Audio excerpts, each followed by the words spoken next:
So I want to do a video on the difference between portals and regular straight axles. So this lid for this can of paint, for a scale size can of paint, all but fits under that diff. It's not quite under there. So here, that's at least 1/4 of an inch from my measurements between there. And then to the axle right there is about 1/2 of an inch. To this axle, it's about 1/4 of an inch.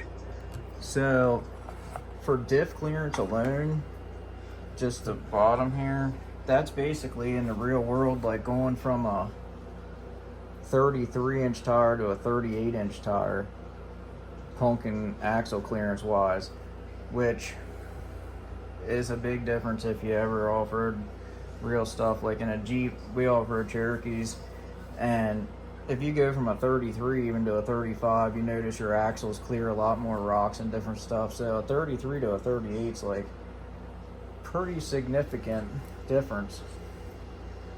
So the other difference here with this being straight axle is the truck's really low, as you can see from the sliders. So with the same paint can lid, it's close, it's about 1/4 inch taller, but the frame rail it hits on, but at the end here it's about 1/4 of an inch more than the paint can lid. So this one, you're looking at like 1/2 of an inch at least. And then underneath the skid, you got about 1/2 of an inch, well, a little less than 1/2 of an inch. But here, that might be more like an inch, and that might be more like 1/2 of an inch actually. So basically the difference of that is, from what I measured, basically about 5 inches to 6 inches more lift on a real truck, which really changes the center of gravity a lot. If you say have a Jeep Cherokee, even for instance, again, and you have a 3-inch on it, or you put an 8-inch on it, like that's a huge difference in the stability of the Jeep and how low it is. And you can really tell actually with this straight axle truck, it'll go on off camber stuff, and you can drive through like a crack and it'll be easy. With this truck, they're the same width right now with these wheels and these wheels on these, they're the exact same width. So it's not the width, it's the height. And this one even has everything down low. The motor's forward and down low, the transfer case is lower, this one sticks up higher. This motor's just as low, but it's in the center forward, but it's like a mid to forward setup. It's not really forward though, it's right off the middle.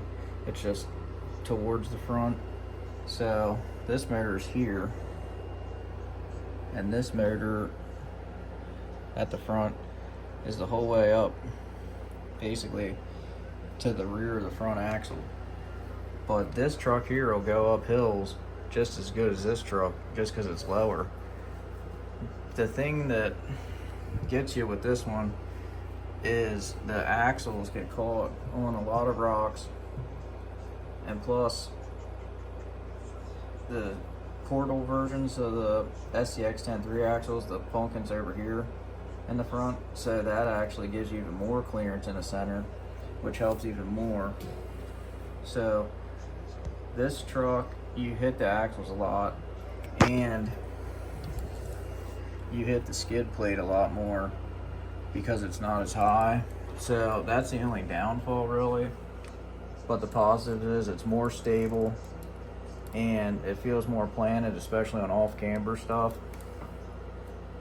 And this one goes better on basically everything else, especially if it's something where you got to clear anything, even like if you're going on an angle and there's like a rock like this and you have to go up it sideways, you can get this tire on the ground up at the top of the rock better with all this clearance under here, versus this one will hit the axle and this tire will be up in the air a little bit. Just stuff like that makes a huge difference. on dirt. I took them to Sam Lewis Park and tested them out on the same lines, and this truck ran 90% of the lines better than this truck. This truck ran a couple better than that one, but it was like 2 out of probably 10 of the obstacles. So basically at the end of the day, portals and just keep it as low as you can is your best bet. There's really no need to run a straight axle truck unless you live somewhere where everything's smooth and there's no like breakovers or anything. They're going to be going up on an angle, or any rocks that are pointy. Like around here, there's tons of rocks, even from on a comp from course from gate to gate. There'll be just random rocks on the ground, and you have to drive around them. When this can just like drive right over them real easy. I was noticing on this thing, I was hitting all kinds of stuff that I was used to this thing clearing. So that's the pros and cons. If I was building a truck, I would go portal axle, and get the truck as low as you can. This truck is as low as you can get it. If you can see the front shocks are the whole way down. The rear I keep up only that far there. See that? That's about a little more than 1/4 of an inch. So then the back doesn't hop coming up hills, and on hills if it's lower in the back, it makes it even steeper. So a little bit higher in the back I think does kind of help it. But this truck here is the whole way down almost. It's got like a 1/4 inch down travel in the front, and in the back that's about close to a 1/2 inch. But they're not the back shocks that's going to stay on this one. But yeah, that's my video on portal versus straight axles, and I think that you'll be happy with portals. You mean if you have a budget build and you want to build a straight axle truck, this thing does go pretty good. And I ran all the gates that I ran with this at the last comp with this, and this thing did do all the gates, and it's just as capable as long as the course doesn't have anything where there's like a peak and you have to go up the center of it, or anything like where it's going to hit the axles like that, and then the gates are on both sides of that. You're kind of screwed. But for the most part, you could make this work, but this will be an advantage for sure on probably 3/4 of the obstacles you do. But that's pretty much it for this video.